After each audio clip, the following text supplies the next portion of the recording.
Hey guys, you are listening in with April and Kim, where we talk about whatever we feel like from beginning to end. Today we are going to be talking about something very dear and near to our hearts. We are going to be touching base on a true crime subject here in Austin, Texas. My name is April. This is my co-host Kim. Hey everyone, I'm Kim, aka DJ Kimmy K. And if you don't know me already, I am April. I am a singer, songwriter, musician, and an artist. Anything that has to do with art, it has to do with me. I am from Houston, Texas, but I am in Austin as of right now. What about you, Kim? I am a DJ here in Austin. I started in South Florida, Fort Lauderdale, Miami, and the Palm Beaches on the radio. So this brings me a lot of joy to be back on the air with you and sharing with everyone listening. Yeah. And so I do want to definitely point out, we are very goofy people. We laugh. We're very happy. But this in no way means that we're bringing any disrespect to the families, the victims, or anyone that we're talking about in any of these podcasts.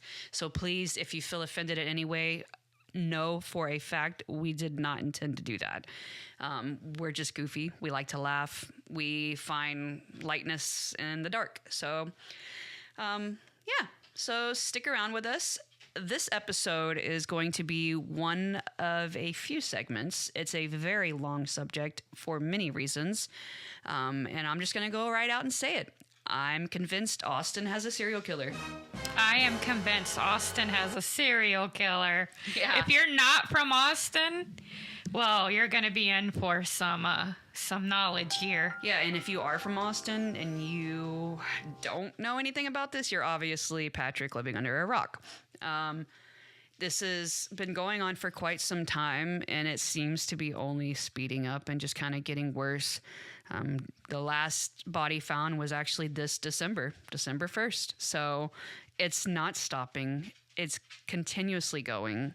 And APD is just saying over and over again, people are just walking into the water and not coming back out. They're saying, like, they're basically drunk on Rainy Street. Yeah. Or, I mean, there's a lot of speculations, like some bartender, somebody out there is just drugging these people. Yeah, which we don't know. It sucks because there's so many things that could be going on. Yeah, so because many. The drugging thing, I mean, Kim and I know this firsthand. How long ago did this actually happen to us? This happened last winter to you, April, and it was pretty scary. Yeah, so it's not unheard of. Austin is very popular for getting your drink spiked. And it is, it's not a fun time, and I can imagine that it could put a lot of people in danger if they didn't have somebody with them. I was extremely lucky that I was with Kim. We had just got done with a gig, actually. Yeah, and we don't really even know, like, how it happened. We can't blame anybody. No, we can't blame figure it out.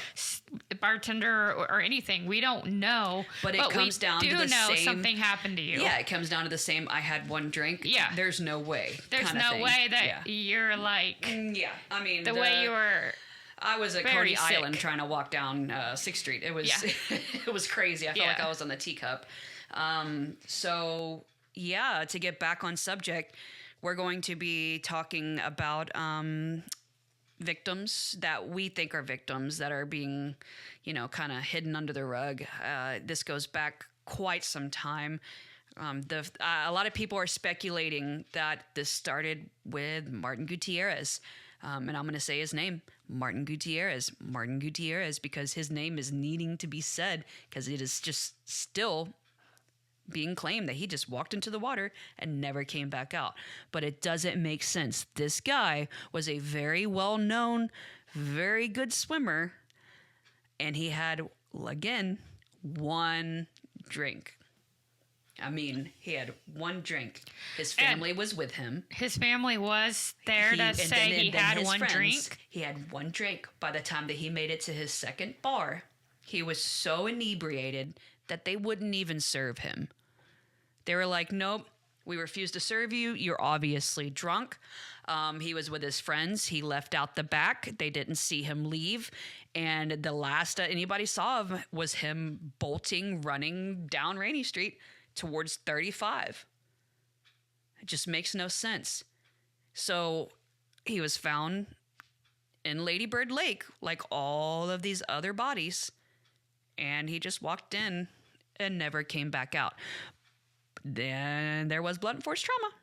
I'm just gonna say there was blunt force trauma, but nobody's talking about that. And this isn't new, guys. This is an old case. It sounds like these have been planned by like one person. Yeah. I mean, I don't know. It's so hard because it's like, yeah, I get it. People could definitely just be so inebriated that they get in the water, and you know, it is dangerous. They just don't come back out. But I've looked at the percentages. I've looked up even just lakes within Texas and the death percentages, and something's not adding up, guys, because you're looking at an average of like, let's see, 15 to 20 in 20 years, not 20 in 20 months. You know what I mean? Like, make it make sense. So it's like once a month? No, but you get what I'm saying. It's like it's a just lot. It's like, come on, guys. Yeah. Like, this isn't. This is, like, we need to see what's going on here. I mean, it's getting really concerning because luckily, you know, it's not. Luckily, it's not being more aggressive, I guess is what I'm trying to say. Luckily, you know, there's not body after body after body, but there's enough to be worried.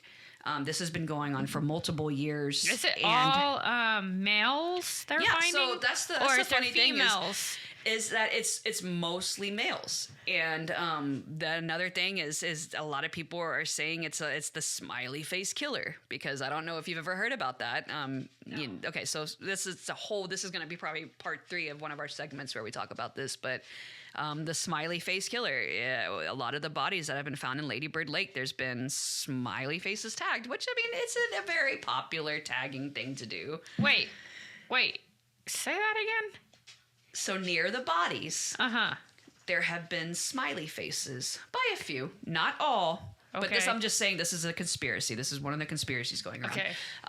That this may be the smiley face killer here in Austin. And because there's been bodies with a smiley face tag. There's been one body with like a bag tied with a smiley face on it. Pictures? Like, you can see it online? Exactly. Like, you can see the bag and you can see the tags of the smiley faces. But like I said, that's all speculation. I'm just saying there's so many angles to look at this, because there's just something fishy. And when something fishy is going on, people are going to speculate. And people are going to speculate in many different ways, because we all be crazy. We're all crazy. That's just plain and simple facts. So, you know, and it really sucks because APD is defunded. And I do feel like they don't have enough manpower. Still defunded? I don't know enough about that to open my dang mouth. Yeah, but I true. do know that there is definitely not enough patrols around. I know that. Oh yeah. It's so crazy. I barely ever see I see so many reckless drivers. They're so every thin. single day. Yeah, they're so spread thin. It's unbelievable. And there's nobody to stop it, you know? Yeah, there's nobody. So, I mean, this is a big reason why I think I just don't trust what they're saying, that there's there's nothing going on. People are just walking into the water and not coming out. And guys, I have so many things to tell you about this, but I can't just bomb it all in one episode. But I'm telling you, I mean, there's reasons I don't trust APD. Well, these are grown adults. They're responsible adults, and they're all just being found in... walking into the water and just never coming out. That doesn't make sense. They can live their whole life responsibly, but that one night they just I mean, die in the lake. It's unbelievable. And the toxology reports are just normal, you know, nothing crazy to see here, y'all. Just another Lady Bird Lake drowning. And it's almost comical at this point. It's like, I'll be in the back room, you'd be like, oh, they found another body. Oh yeah, like my friends post on Facebook. I'm like, no way, they just found someone else, another body. It's I don't understand, because there's so many different angles that could be happening, and why can't we figure it out? It just doesn't make sense. And I'm gonna tell you personally, one of the reasons I just don't. Well, let's say I'm not gonna say I don't trust. I'm gonna say I take everything they say with a grain of salt. This goes back to a gentleman named Riyad Hamad. And Riyad Hamad was a teacher here in Austin, a Palestine supporter. He did a lot of benefits for the children of Palestine and things of sort. Well, this is a very deep one to get into, and we may do this. Let us know if you want us to go into this story specifically. This is the first on its guy, right? Yeah, no. This is just not... a reason why I don't fully take everything APD says. I take it with a grain of salt. Because of this specific case, I have lost so much faith. This guy was just a teacher, minding his own business, working with Palestine, and all of a sudden, like an FBI starts investigating him for wire fraud, money laundering, just a bunch of weird things. And then all of a sudden, he disappears. Well, guess who's found in Lady Bird Lake? Him. Well, this is how I found this story, because I was looking up Lady Bird Lake deaths, right? So, yeah. Was this in 2008 or something? Yeah, it was 2008, April of 2008. Okay. He was found in the water, right? He was found bound with his arms in front of him, his mouth and his eyes. So somebody did that. That's what you'd think, right? Yeah, somebody did that. No, supposedly he himself. No, how? So he's gonna bound his arms, tape his eyes, and tape his mouth.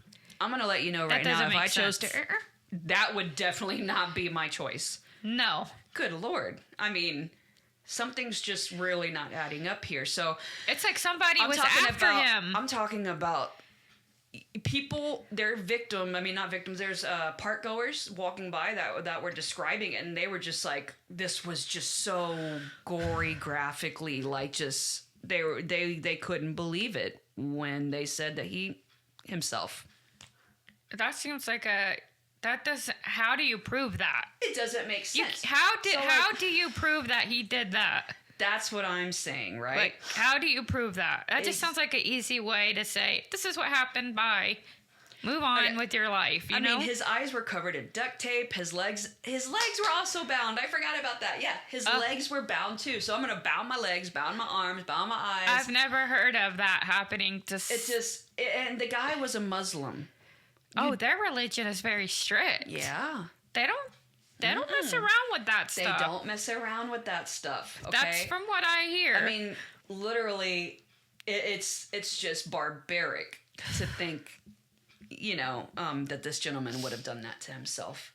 So this is a reason. No. Exactly. And I mean, right after he died, one of his students wrote on Reddit, yeah, the FBI van pulled up to his house 2 days after he died, loaded up 40 boxes of stuff. So was he doing some laundry? Even if he was, I don't think that it was No.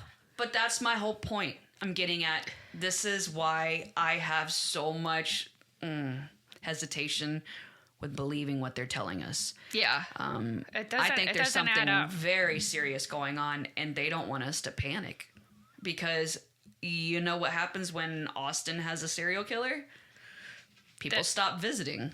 And people won't go out. And they won't go to the hotels. They won't eat dinner at a nice spot. They won't have a few drinks because they're scared. Yeah. And so this is the first of many segments. Like I said, we're going to deep dive into this. I haven't even touched the surface of it. This is an iceberg that goes for miles. Oh, my Lord.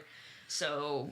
if you want to hear more about Riyad Hamad as well, if that's a story that you'd like us to go to, maybe in another episode after we're done with this series, please let us know. Yeah. And, stick along for the ride, because there's a lot we have to tell y'all. Something fishy in Austin, Texas. Some fishy in the waters. Yeah, and y'all just always be safe out there. And yeah, please, if you're in Austin, I don't care where you are, especially girls, watch your drinks. Guys, watch your backs. Nobody honestly means you any good right now in this world. So, watch yourself and go to places you trust and just try to go in groups of trust people. Your bartenders. Make sure you watch your bartenders as well. Because I know we unfortunately I'm very convinced that it was my bartender. So. Well, and it's a place we don't go to often, so No, definitely It was not. out of the blue on 6th Street one day, just going out on the town. Like, it was like a Tuesday night. Yeah. So, So, y'all, the Rainy Street Ripper, I'm telling you, it's here. It's real. And I think it's just getting started. I think they're realizing, man, I think I can do whatever I want around here. And I don't think anybody's going to do a damn thing about it. Because they were saying it could have been like, it could be like a homeless person or something. Yeah. There's like so many. There's like, it's a there's homeless so person. much, It's like- a serial killer. Yeah, so we're going to be your going into all the local conspiracies. bar, you know? Yeah, we're going to be going into all of that. I'm going to deep dive into victim by victim because I'm going to call them victims. You can call them whatever you want, but I'm going to call them victims because if I feel it in my heart, I feel it in my soul, something's not right. Yeah, and that's why you wanted to bring light to this Yeah. and keep it on people's minds. Yep. Well, thank you guys so much for joining us with this pilot episode of ours. And we are super excited for our next one. If you have any questions or something that you'd like us to cover in our next part, our next little segment of this series about the Rainy Street Ripper, let us know. My name is April. And I'm Kim. Thank you for listening in. We'll see you next time.